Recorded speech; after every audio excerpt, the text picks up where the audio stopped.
Eh ben salut François, donc nous sommes à la fin de la manif. Comment c'est ton Amina? Amina, bah merci Amina d'être avec nous. Donc on attend ta prochaine actualité de ta prochaine manif. Hein.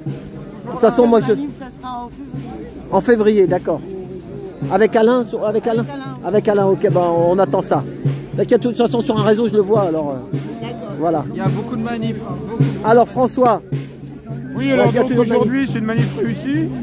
Ça c'est une manif qui est déclarée tous les 2 mois je crois. C'est ça. Sauf erreur de ma part et voilà.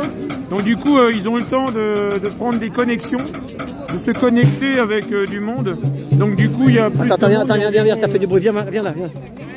Parce que là il tape du tambour sur la table du poissonnier, ça fait trop de bruit. Ah c'est le square Mystique. Et alors toi tu dois la connaître Mystique? Oui, Mystique, je connais très bien. Regarde, elle a un square maintenant. Oui, Mystique, on la connaît, c'est une personnalité du graphe parisien. Voilà, c'est ça. Elle faisait des pochoirs, ouais. Ouais, elle faisait, c'est une titi parisienne, on va dire. C'est ça. Elle faisait des pochoirs. Bon, c'est vrai qu'elle intervenait pas. Donc ceux qui font des pochoirs, ils dessinent pas directement, calligraphiquement et. Regarde, ils jettent les sapins, ça n'arrête pas. Voilà, ça n'arrête pas. Ça, oui, bah, bon, voilà. C'est moi, je préfère, tu vois. La démarche, qui consiste à acheter un sapin avec la racine. Et ensuite, une fois que Noël est passé, tu le plantes.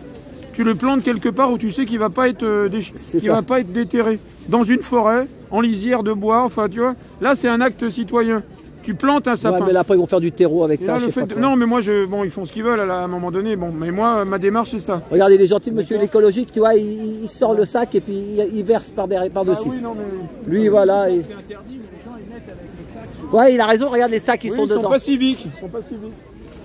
Oh, voilà, c'est comme ça, c'est comme ça. Non, mais on voilà. va pas critiquer. Non, mais le principal, parce que le problème, c'est que quand tu fêtes quelque chose avec un sapin sans racines, c'est-à-dire coupé, sur le plan de la symbolique, de la force métaphysique, de l'énergie, tu envoies pas le bon message, en fait. Il vaut mieux acheter un sapin tu vois, tu achètes un sapin avec une racine, petit sapin. Ou un faux que tu ressors tous les ans aussi. À la rigueur, non, mais moi j'aime pas les faux, je veux du vrai. Donc du coup, tu achètes un vrai sapin avec des vraies racines, et après, tu le plantes, mais à un endroit, par exemple là, tu le planterais, il serait arraché. Tu le plantes en lisière de forêt, tu vois. C'est ça. Dans où il gêne pas, où il dérange pas, voilà. Ou ailleurs, et là, tu sais qu'il va vivre sa vie de sapin. Et là, du coup, il porte témoignage. C'est une énergie. Tu vois, tu fais appel à l'énergie. C'est vrai. Donc là, moi, je pense que c'est une démarche qui te suit au-delà de l'acte de c'est ça, pour ton âme, pour l'âme du l'âme de la personne qui l'a replanté, ça lui fait du bien. Mais évidemment. Elle se relie à la terre. Mais évidemment, ça a une signification. Des ondes hautes, pas des ondes basses. Ça a une signification importante. Donc du coup, il faut faire attention. Le lien à la terre est fondamental. Donc oui, alors j'avais pas grand-chose à dire, mais enfin, il y a tellement de choses à dire. Quand on a tellement de choses à dire, finalement, on ne sait pas hiérarchiser ce qu'on aurait à dire. Alors, ce que j'ai retenu de l'actualité, c'est-à-dire l'actualité, ça date d'environ 2 semaines, l'Ukraine aurait coupé le gaz. Il y a comme une contradiction. Quand on coupe le gaz qui vient de Russie vers l'Europe, et en même temps, quand on demande des subsides, quand on demande d'être financé, il y a comme une contradiction.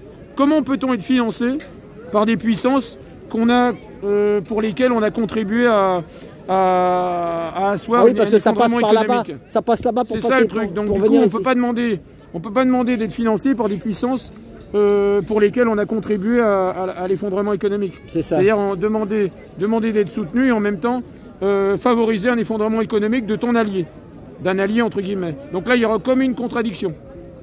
Vous voyez, donc là, c'est ça la contradiction du système. Bon, je leur en veux pas, mais en même temps, il y a une contradiction fondamentale. Par exemple, notamment l'Allemagne est tributaire du gaz russe.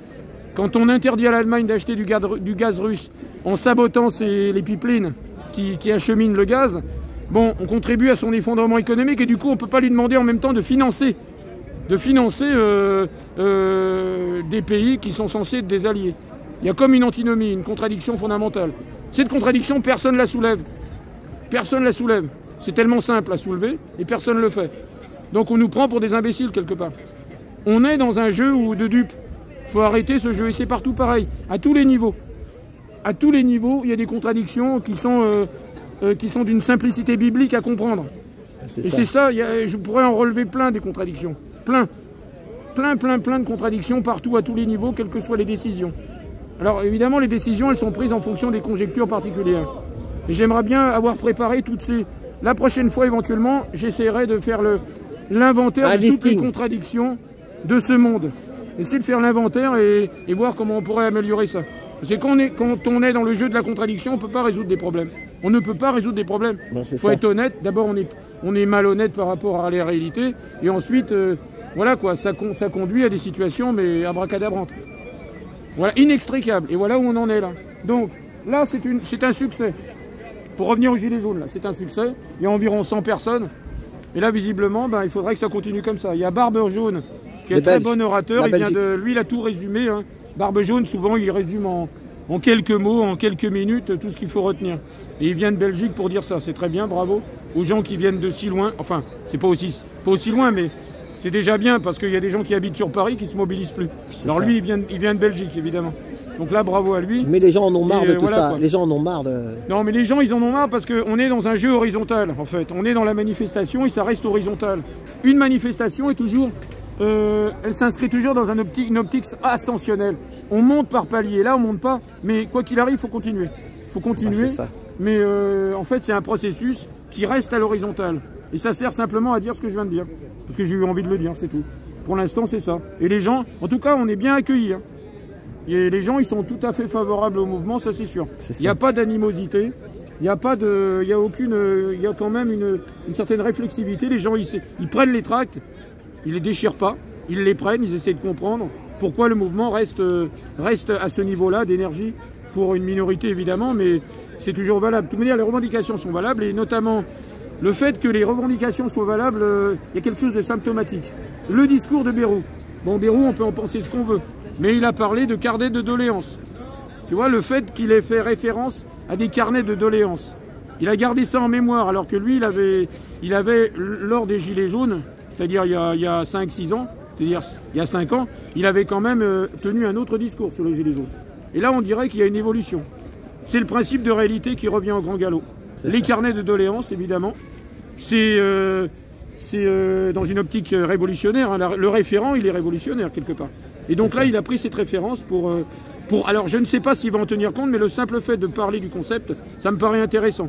C'est intéressant à développer. Alors, il faudrait qu'il y ait quand même, entre guillemets, des intellectuels qui ont soutenu le mouvement Gilets jaunes, qui soient éventuellement en capacité de mettre en œuvre tout ça. Mais d'être les délégués de la parole. Alors, je ne vais pas forcément les citer, on pourrait en citer, parce qu'ils n'ont pas forcément des options idéologiques en convergence. Certains sont de droite, d'autres sont de gauche. Je ne vais pas forcément les citer. Mais il y a certains intellectuels qui pourraient porter les carnets de doléances, essayer de synthétiser.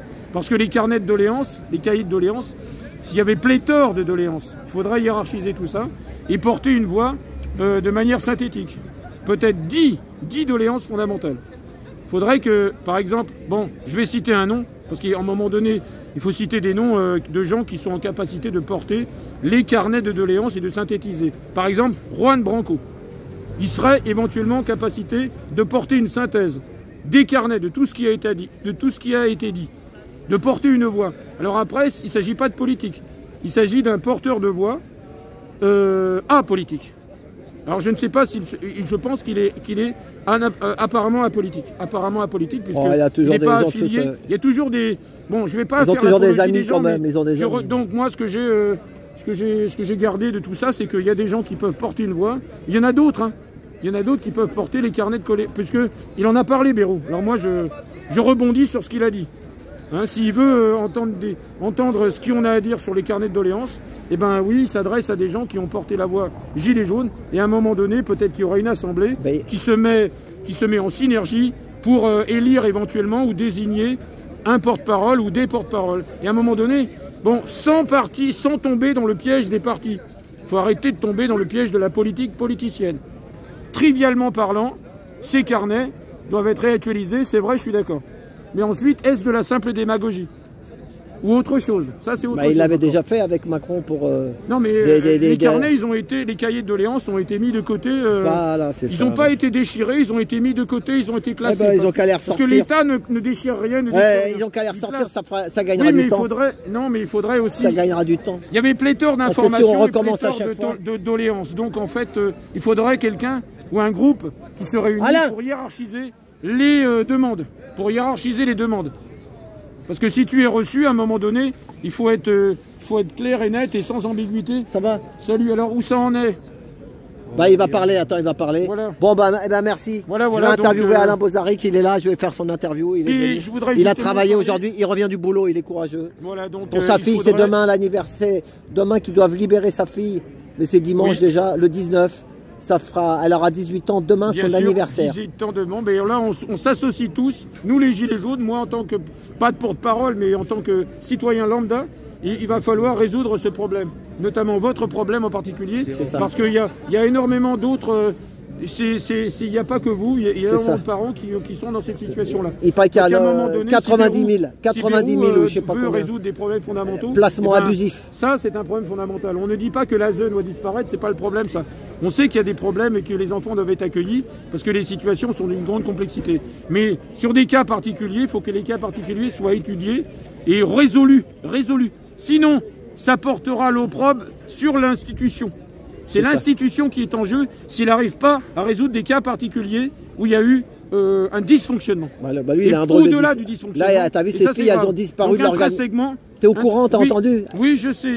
On en a parlé la semaine dernière. Tu me l'avais dit la semaine dernière aussi. Ces filles ont disparu de l'ordinateur. C'est très grave.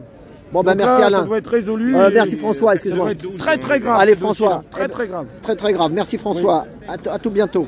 Voilà. Merci.